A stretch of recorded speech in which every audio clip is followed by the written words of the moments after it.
So we're on Unit 2 of your government book. We're going to be going into talking about the Constitutional Republic. And these go on for like 6 more chapters. So we're going to start with the Constitution of the United States and then on to what Congress is, which is our legislative branch, on to the executive branch, which is our presidency, onto the executive branch and executive branch bureaucracy of it, the federal courts, the judicial branch, the Bill of Rights, and other amendments to the Constitution. So this whole unit has to do with the Constitution. So we're going to start with Chapter 4, which is basically on the Constitution of the United States. I'm going to read this first part because I think it's very important, because this kind of tells how important the Constitution is. You know, in the days that we live, I've heard the church basically saying, pastors saying, oh, the Constitution is not that important. Oh my goodness, in America, our whole government, our whole representative government depends on the Constitution. And that God basically has given us, through our founding fathers, this Constitution, which is different from all of the constitutions of the world. And so the Constitution showing, plus the Bill of Rights, giving us our rights as citizens of the United States and our freedom. So the Constitution is basically a document that is against tyranny and against a central government taking over the people's rights. And so let's talk about the Constitution. The people in America have now the best opportunity and the greatest trust in their hands that Providence ever committed to so small a number since the transgression of the first pair. If they betray their trust, their guilt will merit even greater punishment than other nations have suffered, and indignation of heaven. This was John Adams. John Adams, basically the second president of the United States. But before this, he was saying this Constitution is so important, and if we don't support this Constitution, we are going to be under a worse of punishment, because providence, the providence being, what does providence mean? God's hand on us is so important in this Constitution. So, and on to Calvert Coolidge, another one of the presidents of the United States, said, to live under the American Constitution is the greatest political privilege that has ever been accorded to the human race. That's how important our American Constitution is to us. At this point, our government, founding on the Constitution with the Bill of Rights, and that we have at this point, is so important, as having a tyranny, basically taking over, so it's our privilege to have this wonderful Constitution of the United States of America. So we're going to go over the highlights of 3 sections in this Chapter 4, and these highlights being from Plymouth to Philadelphia. So we're going to see how, way back in 1620, when the Pilgrims first came, what did they feel about the future of law in America? On to Philadelphia, being that where the National Convention got together to form a constitution. So we're going to do that in this first section, and then we're going to go on to how our Constitution was adopted and the main features of our Constitution. So, the United States is a constitutional republic. So what do we mean by a constitutional republic? It is a republic is always a representative form of government, and it's now limited by a constitution. The Constitution limits the powers of a king or a president or someone in charge, a despot in charge. It limits because we have a constitution. It limits the power that can be put over us, right? That's the important. A representative form means basically that we will elect representatives to represent us in our government, in which we do. That's what Republican means, or republic means. So the Constitution is the foundation of our American citizenship and our American system of government, and basically gives us our rights and our liberties. Our liberties mean freedom as United States citizens. So our Constitution is giving us rights. and privileges, right? It has made America the envy of the entire world and the hope of all people who long to be free. You wonder why all these countries of the world want to get to America, so that they could have the privilege that has been granted us through our Constitution and Bill of Rights. So the most brilliant plans of government ever devised have been devised through our Constitution. And it has served America for over 200 years now. So let's go on to the next page. My internet is working. There we go. So from Philadelphia, or from Plymouth to Philadelphia. That means from Plymouth is when the Pilgrims first came in 1620 until we got together for the Constitution, the Convention for the Constitution. The roots. So the roots in 1787, that's when our Constitution was written, right? So, but our roots are very unique in the United States. Our government was written down on paper. In England, the laws weren't always written on paper. But our founding fathers felt the need, they better write it down. So they have a written document of what our rights and privileges in our Constitution would be. So it's unique that we have written it down on paper, and any other documents have paved the way. So what is saying, okay, now our founding fathers in 1787 who wrote the Constitution, they had a background of a few other documents to go by, so which usually happens in any constitution. But what would they follow? What set of documents would pave the way for the creation of the Constitution? So we have at least 4 listed here. And so we have the Compact, the Charter, we have the state constitutions, and then we have the national conventions. 4 things. So let's go over them quickly. They're in your book. So the Compact. When you talk about Compact, what are you talking about? You're talking about the Mayflower. The Mayflower Compact. That's the major compact we've had in America, right? The Mayflower. So in 1620, when the Pilgrims before they set foot on America, they put together a compact between them. And this was the forerunner of a written constitution, thinking we need to have a compact between us. If we're going to set forth on this continent, we're not just going to be renegades just doing our own thing.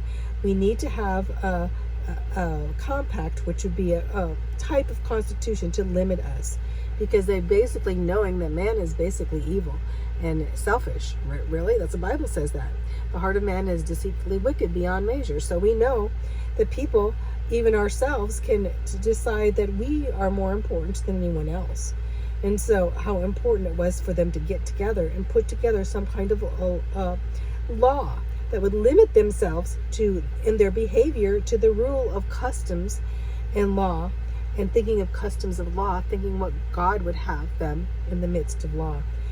The compact, the Mayflower Compact, was very much focused on what God would have, the 10 Commandments and the laws of God, that they would be under these. And they agreed to show due submission to such laws. It says such just and equal laws, ordinances, acts, and constitutions and offices for the general good of the colony. So they were basically putting together, how the compact is very important. The Pilgrims were saying that they would not only obey the king's law, but they would also craft additional laws that would be mutually agreed on and be enacted for the general good of the colony. So when you think of the Mayflower Compact, you think how important it is, because they established a civil relationship among the Pilgrims, that they were under law. They were under the compact together, that was under God, right? So that was important. So it established again the relationship among the Pilgrims.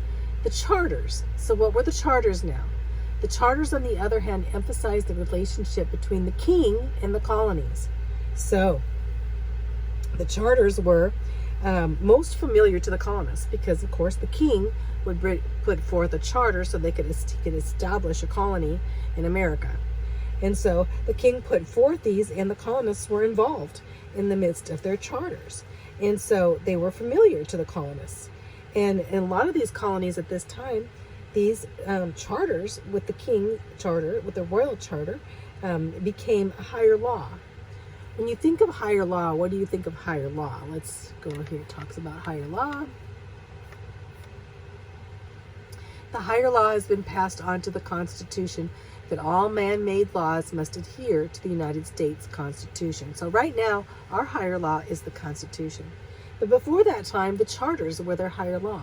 So if they made any other laws, the laws would have to coincide and be under the higher law of the land. And so that's what the charter showed. And it's like today, the laws that are passed have to be under the higher law of the supreme law of the Constitution. That's why we have the Supreme Court. They did declare if laws are constitutional or unconstitutional. If a law is unconstitutional, it cannot be a law. So our Constitution now is a higher law. But they had this idea way back with the charters for the colonies. State constitutions. Well, the state constitutions, some of the governments didn't have the charters per se, but they'd have a state constitution. And the state constitutions would be put together, as their own constitution and their royal charters. Well, it says many states use their royal charters as state constitutions, but in Rhode Island and Connecticut, two colonies at that time, Rhode Island and Connecticut, the old colonial charters were adopted with minor revisions as state constitutions. So Rhode Island and Connecticut set forth that they would have a state constitution. Let's go on to the next.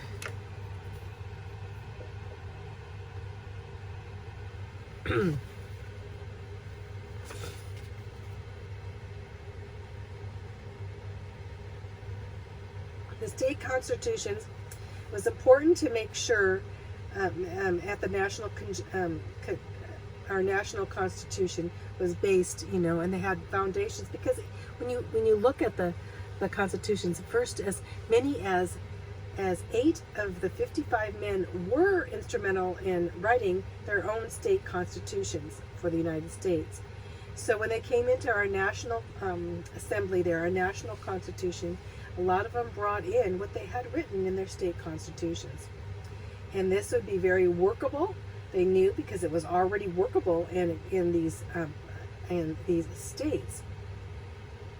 So when you think of now let's go back here. When you think of what the influences of, first of all, we know the Mayflower Compact brought the colonists together in a covenant relationship before God to limit their desires for the general good.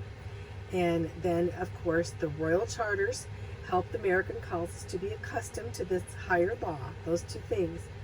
And some of the colonists at that time, especially in Massachusetts and in Connecticut, well, actually in Massachusetts was the Fundamental Orders of Connecticut was in 1639, and then Massachusetts Bay of Liberties was in 1640, and then William Penn's framed the government in Pennsylvania. So they were used to these in the midst of constitutions. Let's go on.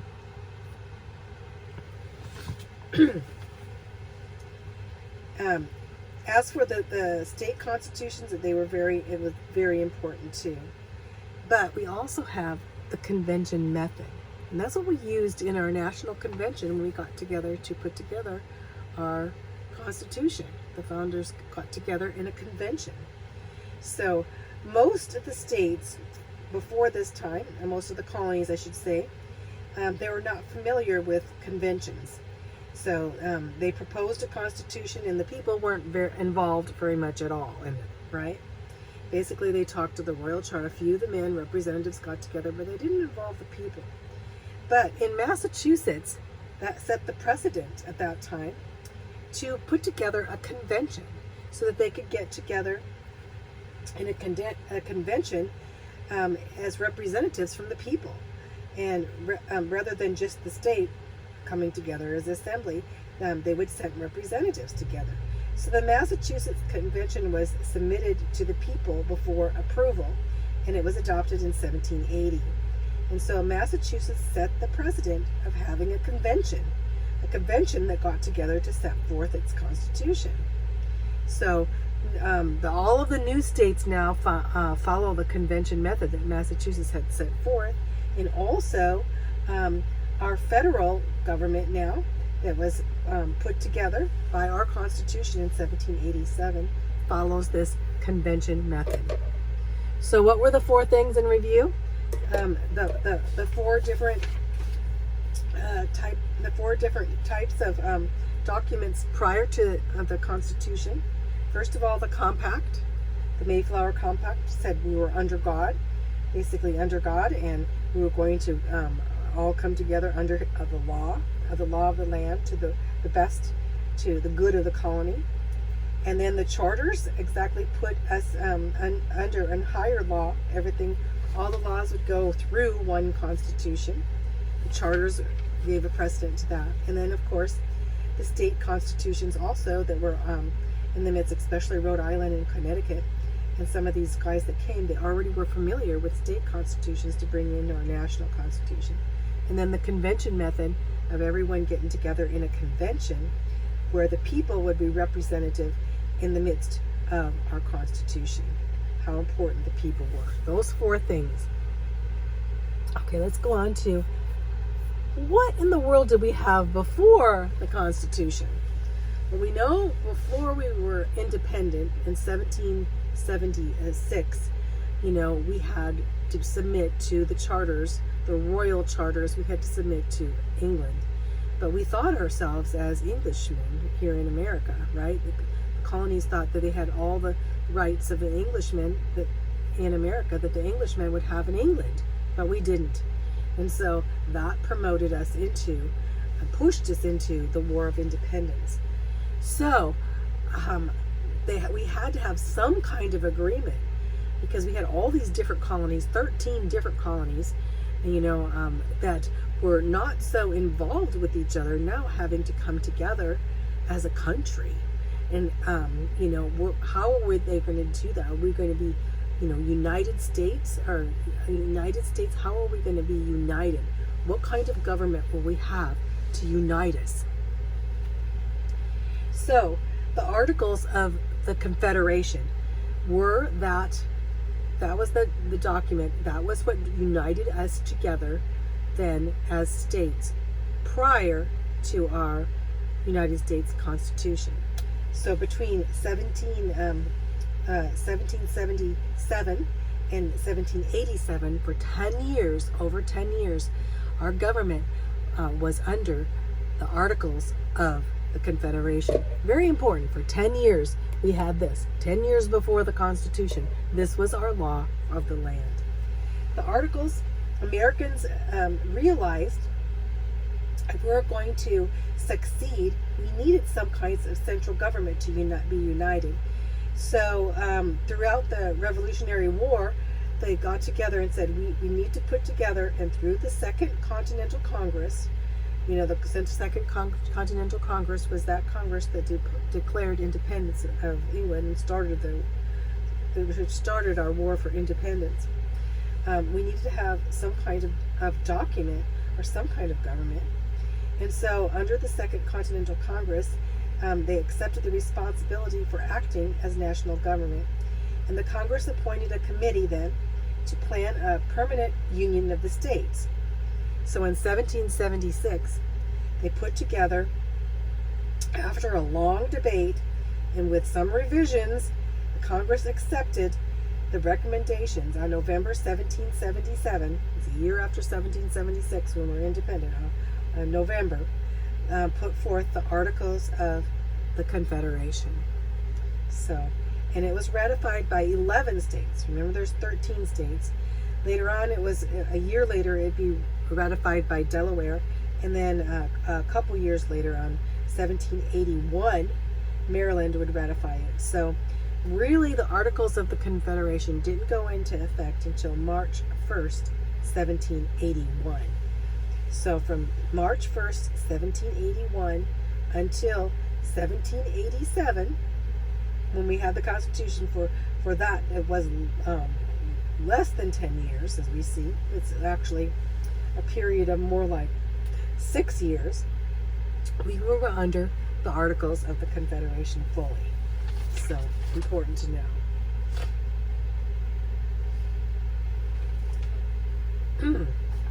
So going on here, so you have what affected us. Now we're going on to the what is a confederacy. So the Articles of Confederacy, what kind of government did we have under the Articles? Let's find out. A confederacy. What is a confederacy? So a confederacy, the Articles of the Confederation established what's called a confederacy. What is a confederacy? It's a firm league of friendship. So we are friends. Basically, a confederacy says that we are friends. We're a firm league of friendship. We're coming together because our states are friendly with each other, and we're going to support each other in some way. So the central government is subordinate to the state government, means the states are more important than the central government. So states wanted their rights, and they knew they didn't want a central government. They came from England, and they had a central government that actually proved to be horrific to America. So they wanted to have the states to have the right and be the power of the states to be more powerful over our central government, our national government. And so the only power that could be granted be through the states, not through the central government. And so this state government would be totally to operate through the benefit of the states. Now, not the benefit of the national government altogether, but the states' rights. So they were very concerned about their state rights. So, but under the Confederacy, under the Articles, let's just call them the Articles they formed, the central government consisted of only a Congress. There wasn't a president at this time. There wasn't a president until George Washington became president in 1789, for goodness sakes. That's over 12 years later than the Declaration of Independence. We didn't have a president, and we didn't have basically have an executive department at all. We didn't have a king. We didn't have a president. We didn't have a central figure in charge. And we also didn't have a judicial court. We didn't have a Supreme Court. We didn't have courts of the law of the land at all. We had individual courts in their states, but not a central type of court. So we only had a Congress. And so what does a Congress do? Congress makes laws. So basically, they only had appointed a Congress then, and each state appointed one vote. They didn't have, like we did, we have Congress with senators with 2 votes and the House of Representatives and number of votes. And each state only had one vote. What actually made a lot of states pretty angry, because later on make them angry, but not at this time, but later on, because some states had very little population, and some states like New York, had a huge population, but they only had one vote. So this was under the Articles. They only had one vote, one Congress. And so the new Congress had power to deal with foreign affairs. So the reason they put this Articles together, because they had to deal with other countries. They had to deal with foreign affairs somehow, and they had to do this together. And they also had to learn how to borrow money in case they went to war. If they were going to war, they would need more money. How were they going to do that? And to regulate a currency so they could raise an army was very important. And they also needed some kind of power to settle disputes between states that were not were not agreeing with each other. So the Articles provided for only one branch of government, the legislative branch, which was Congress. And again, they had no executive branch, they had no judicial branch, no chief justice. None of these things were formed. The only reason is that they could get together so that they could deal with any foreign powers that might cause us to go to war. So it was very, very loose. So there are some successes. Let's go to the successes for. Here's a picture of here's a picture of here's the Articles of the Confederation. It was evident that the Articles of the Confederation were not going to work in the long run. They had some problems, and they also had some good things about it, but they also had a lot of problems. So it came to the point at the National Convention that we needed to do away with the Articles of the Confederation altogether, this type of government we had, and to make a new constitution. So the Articles' success. What were the Articles' success? Let's talk about the success. Of course, the states were hesitant to give political power to a central government because they'd been abused before by a central government, especially a king. And so, but the Confederation often became, ineffective. In a lot of ways, there were weaknesses. In a lot of ways, there were successes. So in 1781 to 1789, that year, which comes into 8-year period, the basis of our national government was the Articles' success. I think I said 1787, but our Constitution didn't come into effect, and George Washington didn't become our president until 1789. So between 1781 to 1789, the Articles were in charge. In charge. They were our Constitution, the Articles of the Confederacy. And they achieved two big things during this time. The two big things, number one, they concluded the Treaty of Paris with Great Britain in 1783. So basically, the states got together with the Articles so that they could deal with Great Britain. We had become independent of Great Britain, and at in 1783, at the Treaty with Paris, we had to deal with Great Britain. So we needed to go under the Articles. We were under the Articles so the states could get together and agree with our relationship then with Great Britain as being independent. So number one, it concluded the Treaty of Paris. And the Treaty of Paris is where we got together to find out with Great Britain what type of relationship we'd have with them. And then number two, it also tackled the divisive issue of the Western lands. Ooh, what was happening then? Well, the Western lands were expanding, right? People were moving west. What were we going to do? What was going to happen? Will they become states too? Were they going to have equal rights, or what was going to happen with them?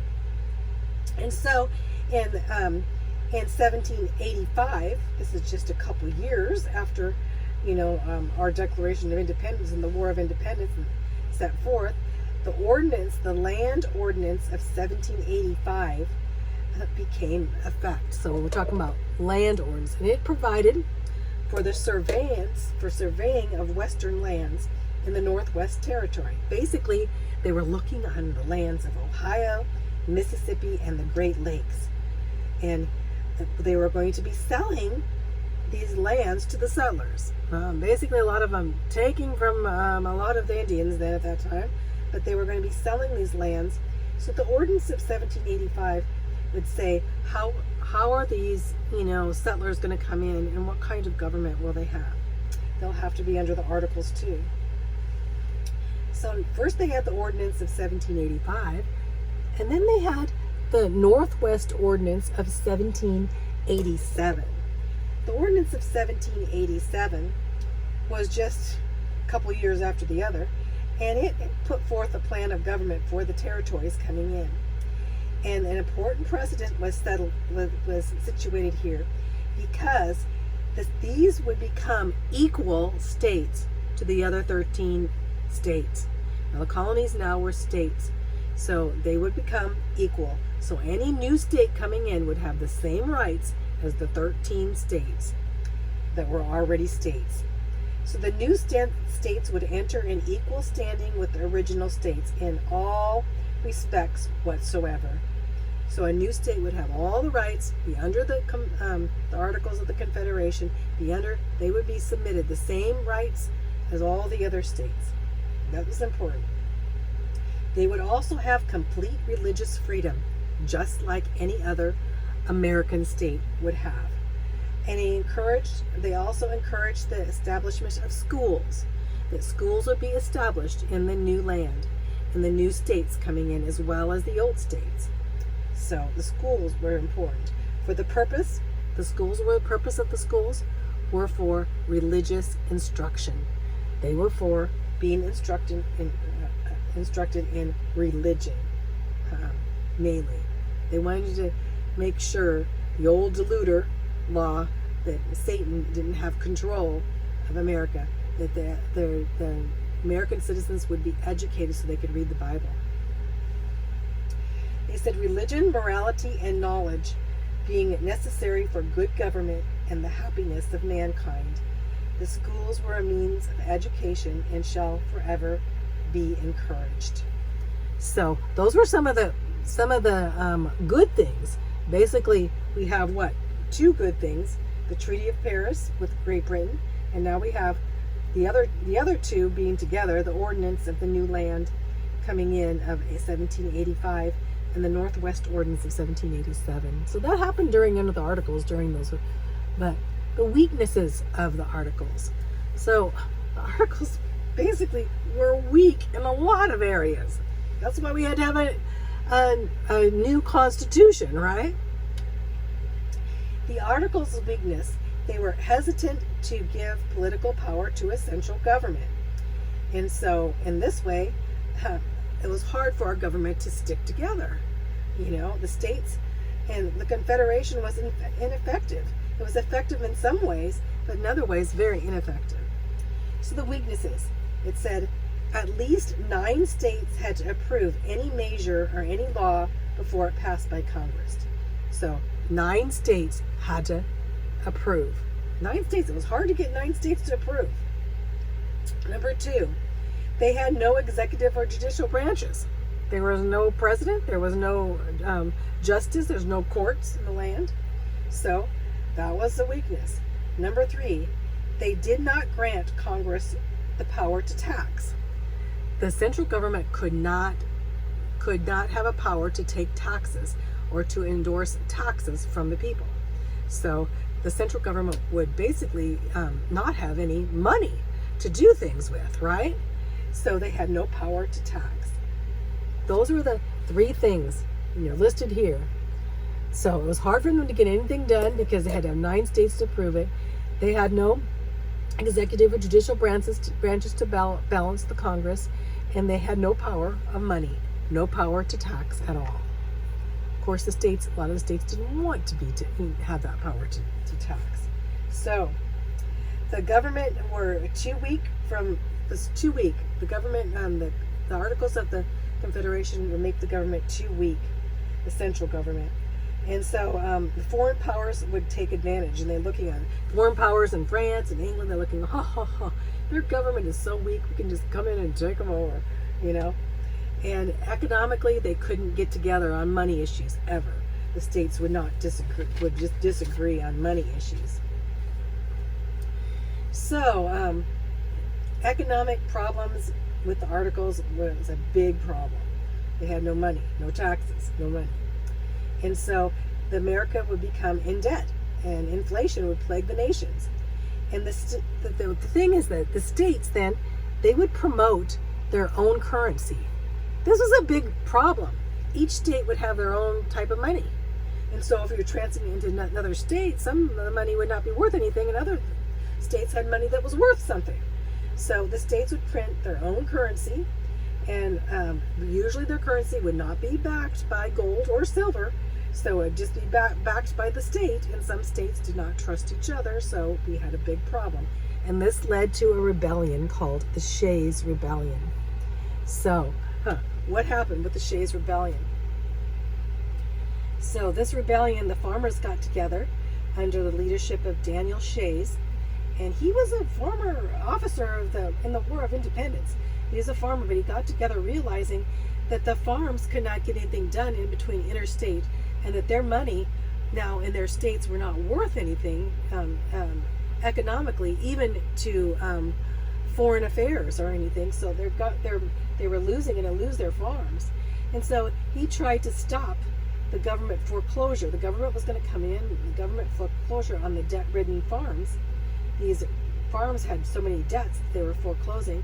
And he went into Washington, or not even Washington at that time. It was basically Washington wasn't the center at that time. But he disrupted the court proceedings that were going on in the midst. Daniel Shays. Let's see. It says Daniel Shays' rebellion was limited to Massachusetts, but it put a fear of anarchy into the hearts of many Americans. So, the years during which the Articles of the Confederation served as a basis for national government have been called the critical period of American history. A more effective national government, capable of grappling with grave problems, was desperately needed.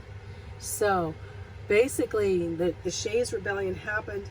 They went in rebellion, and people were worried, well, what else is going to happen here? So, under the leadership of Daniel Shays, they tried to stop government foreclosure, and doing this, they were rebelling, and they had a bunch of anarchy going on. And so they knew, we need to do something. We need to have a better central government than the Articles of the Confederation. So let's go over here just a few of the questions. So, what document is called the forerunner of the written Constitution in America?